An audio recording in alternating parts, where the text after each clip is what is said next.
I guess Netflix is always on the lookout for new IPs to ruin. Here are some of them. Horizon Zero Dawn. We're going to talk about it at length. God of War. I know that they want to make God of War because I seen a couple of articles suggesting that Kratos should be played by a black guy. Because they really like the performance of Christopher Judge in God of War 4. Christopher Judge being Teal'c from Stargate. And he's an amazing actor, but again, he was the voice. Right? I don't mind if the voice in a video game is a black dude portraying a Greek guy from antiquity. Because it's not immersion breaking. I don't feel that the level of immersion is being broken at all. But if it's a historical game where you're trying to portray, or even like a mythological game, right? Where you're trying to portray a Greek person, and you're showing me a black guy, that would just ruin the immersion. It's kind of like portraying a white Shaka Zulu. Or, you know, if you're going into African mythology and you're showing me a Chinese dude, it's like, it breaks my immersion. I can't get into that. I can't follow the story, you know? It's just, why though? And the only reason they want to is because it's progressive. There's no story reason. It's not like there aren't enough black people being casted at Netflix, especially with their logo. You know, you'd think that they have diversity covered. But no, right? It's the fact that I suppose, like, it's the only way they know how to sell things nowadays is just go with the controversy, right? Just have a little bit of all right, we're going to switch Kratos that everyone knows is why we're going to switch him with a black guy or with a woman. Like, they used to do that. They freaking used to do that during the feminism hype, right? Like, during the Hillary Clinton thing, they would have, like, all right, well, let's switch this character up with a woman. Just to have the controversy, to go like, oh my god, look, so many people getting upset. So many people getting upset online. Yeah, we're getting harassment. Oh, please buy our shit so you can fight the harassment. Because they can't make a good story. Like, if they could make a good story, none of that would be required.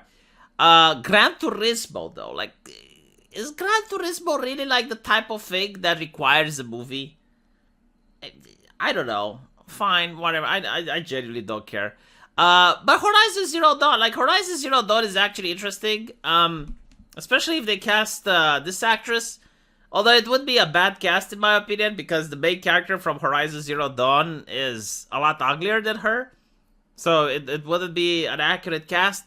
But with that said, like, Horizon Zero Dawn is very, very progressive game. So I have played the first one, haven't played the second, but in the first one, if I'm not mistaken, it was like global warming that destroyed the Earth.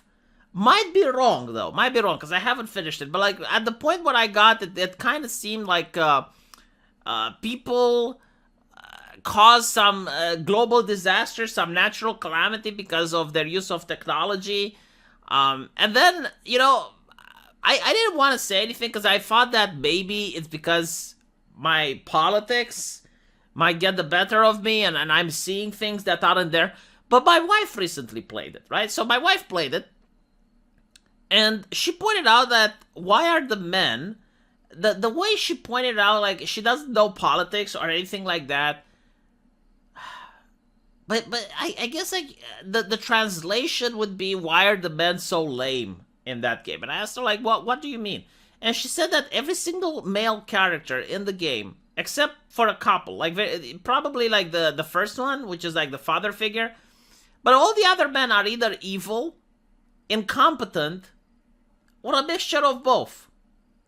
Or just flat out stupid. Like, you don't really have any masculine models in that game. Like, all the men are just either evil or incompetent.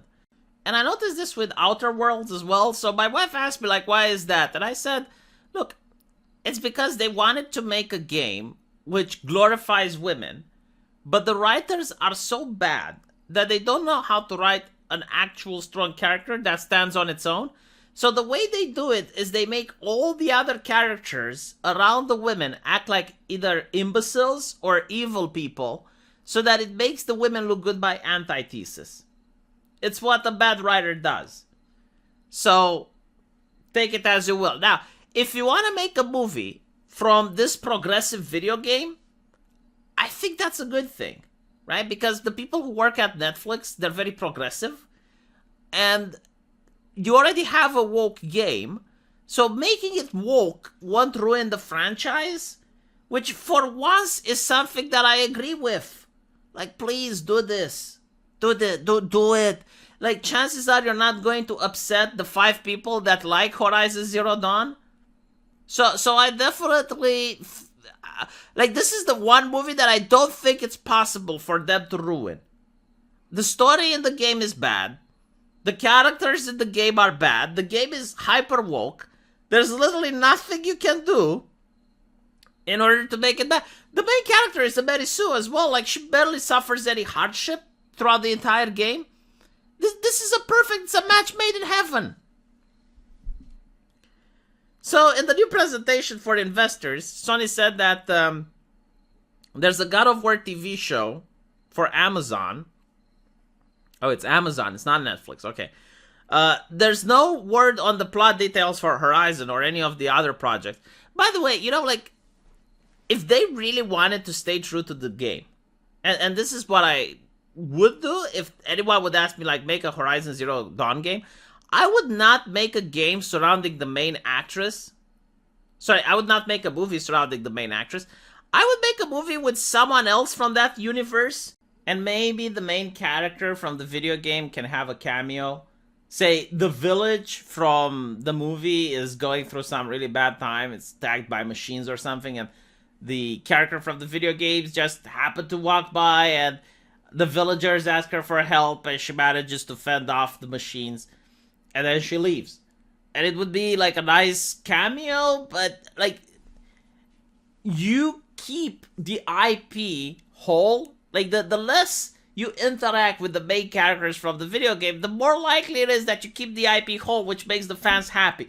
Now, the fans are important because they are the ones that are spreading your product, right? Like, a normal person that just views your product is good, right? That's a customer. But a person that goes beyond that and is a fan, and he is doing actively promotion for your stuff, he is buying the merchandise for your stuff, he's encouraging other people to buy.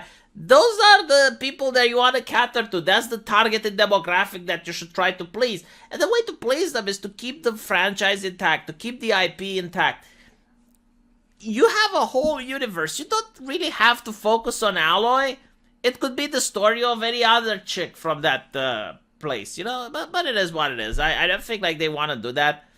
But hopefully they will. I mean, it's an interesting setting. Don't get me wrong, even if it's woke, right? Like, the setting is really cool. The world has gone through an apocalypse, and nature took over, and now you have all these other tribes that are fighting for control. The story is really good. I like it. But hopefully they're not going to ruin it. I don't know. It's kind of difficult, though, for them to ruin something if it's already woke. So my expectations are already very low. Let me know what you guys think, though. And I'll see you in the comment section. Take care.